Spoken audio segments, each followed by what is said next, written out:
Hello, welcome to the Q recap of turn 15. So we're going to slide this over here, January 1944, and on the next turn of July 1944, we start rolling for the variable ending.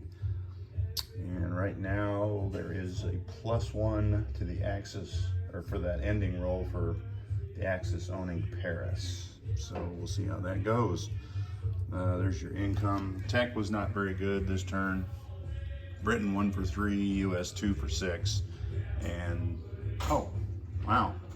Looks like Russia and the Axis powers all lost their tech. That's too bad.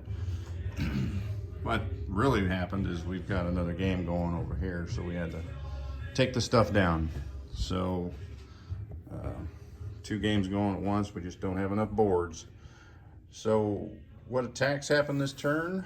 Peru was, well, it was a huge army on both sides, but it's been reduced to just 3 US units. And Ecuador is now gone. They came from Peru. So that, well, I guess the fighters survived too. So, yeah, we got the dog barking upstairs. Something's going on. Convoying there in the Bahamas, still proving fruitful for Germany. No other convoys in the Atlantic. Matter of fact, no other battles in the Atlantic other than, well, there was none. That Russian Navy just moved. There was no ships there to attack. Big news on the Russian front is Romania falls. That was a huge blow to the German Air Force. They lost, I think, over 50%, because this here was a Lend-Lease fighter, so they were down to, Germany was down to 3 fighters, and so that was a pretty beefy. A couple other counterattacks in the middle, the usual convoying up there on the Baltic line. Greece was liberated. Some of the Greece mountain infantry that retreated earlier in the game came back with British and Canadian forces and reinforced by the US. So Greece fell in one swoop.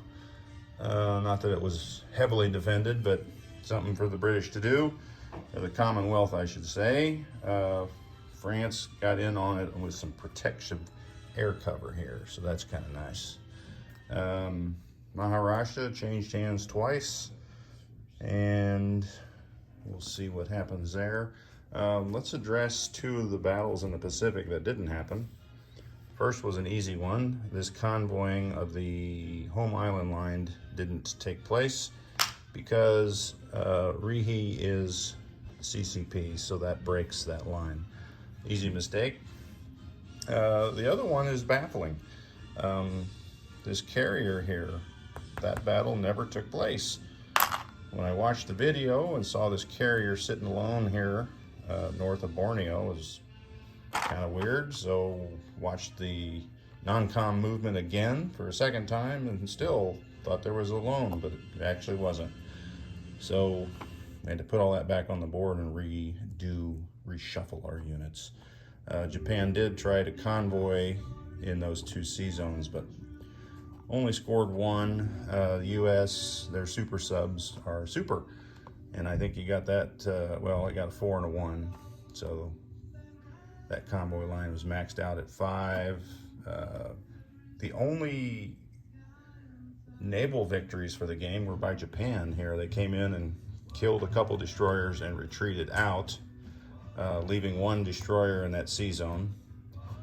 And that destroyer probably prevented Italy from lend-leasing Japan a fighter, as they would have had to roll to get by that destroyer.